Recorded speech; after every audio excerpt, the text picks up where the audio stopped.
Most women fail to grow their glutes and assume it's just their genetics. While genetics can play a role, the truth is, you probably feel like you're doing everything right, but still failing to implement these 3 key principles.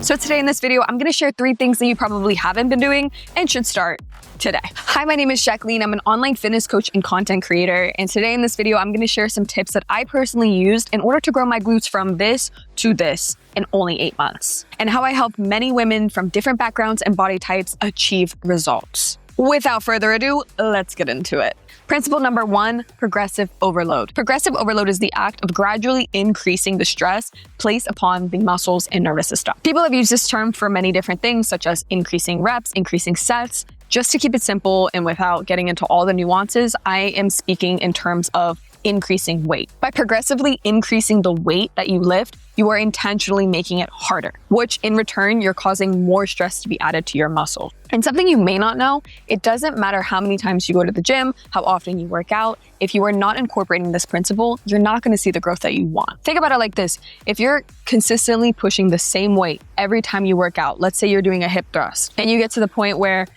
you can just do it easily, swiftly, and smoothly without increasing the weight, you're just gonna stay at the same body that you have. Like, in order to change that body and to grow those muscles, we need to add on more weight, if that makes sense. An example as a good indicator is, let's say you're doing hip thrust and your goal is to hit 10 reps, okay? And you have a 45 on each side, your goal is to hit 10 reps. If you're able to push to like 15 to 20, that's a really good indicator that you're probably going way too light and you should start increasing the weight. Now, on the flip side, if your goal is 10 reps, but you can only hit 5 reps, then we're not focusing on hypertrophy. We're focusing more on like strength, which I can get more into in like a separate video, but a good rep range is anywhere from like 8 to 12, right? If you can do way more than 12, you're probably going too light. And if you can't even get close to 8, you're probably going way too heavy and you need to take off some weight. Principle number 2, rest and recovery. Listen, when I was on my muscle growth journey, I was working out like 6 times a week, no rest, no days off, working out like for 2 hours on a leg day every time I went. And I saw no growth. This is when I got to the point where I just really started blaming my genetics. And I'm like, I'm never gonna have the body that I really want. And I kind of gave up. What I didn't realize is that I was just doing too much. And on top of that, because I was working out so much, I'm burning so many calories that I'm not even eating back the calories that I lost, like to even help with muscle growth. So if that's you and you work out multiple times a week, you're hitting legs like 5 times a week and you're still not seeing any growth, this could be a factor. Instead, try splitting your workouts over 3 to 4 days, maybe even 5, but that's just like depending on what those workouts are. For example, for me, how I split up my weeks is the first day I'll do glutes and hammies, second day, some type of upper body workout. The third day will be quads. The next day will be some type of recovery, or I'll put in a upper body workout, just like really dependent on how I'm feeling. And then that third day, I'll do some type of like glutes and mobility. And then over the weekend, depending on how I'm feeling, I'll do some type of like other recovery, or maybe I'll do like a very light workout.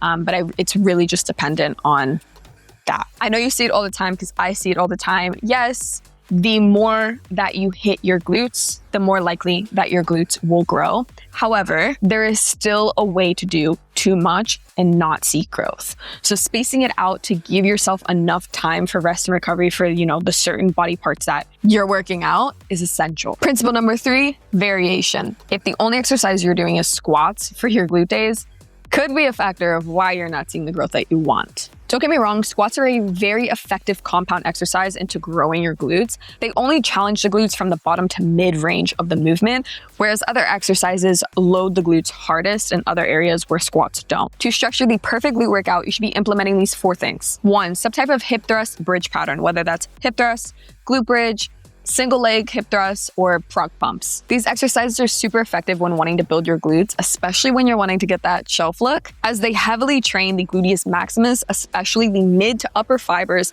of the glute max. Number 2, bilateral movements or some type of squat pattern. Bilateral simply means exercises that involve both legs working together. Some example exercises are back squats, sumo squats, or box squats. There are obviously many more than that, but just to give you an idea. These are essential for overall lower body strength and overload. Number 3, hip hinge pattern. This is when you're training the glutes in a lengthened position. Some example exercises are Romanian deadlifts, stiff leg deadlifts, good mornings, and kettlebell swings. Number 4, unilateral movements. This is where you are working one leg at a time. This helps to improve overall glute activation, helps with balance and stability, and many other things. Some example exercises, first, your Bulgarian split squats. I know we all hate them, but they're essential. Lunges, step-ups, single leg RDLs.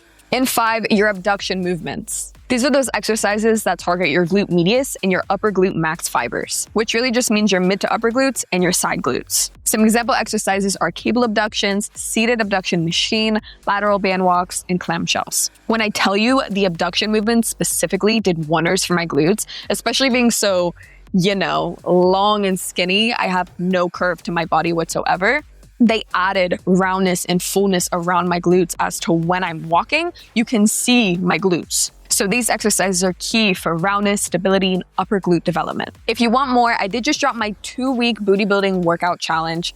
And yes, it's free, not gonna make you pay for anything. First week focuses on more mobility and fundamentals. So if you're a beginner, this is super beginner friendly. And in the second week, it is more progressed from the first week where I implement more exercises that we have covered earlier in this video. If you're interested in acquiring this free resource on how to grow your glutes, I went ahead and dropped the link down below. Just go ahead and click it, enter your information, and it'll give you free access. All right, well, that's all I have for you guys today. If you wanna see more, go ahead and subscribe below, and I'll see you in the next one. Bye.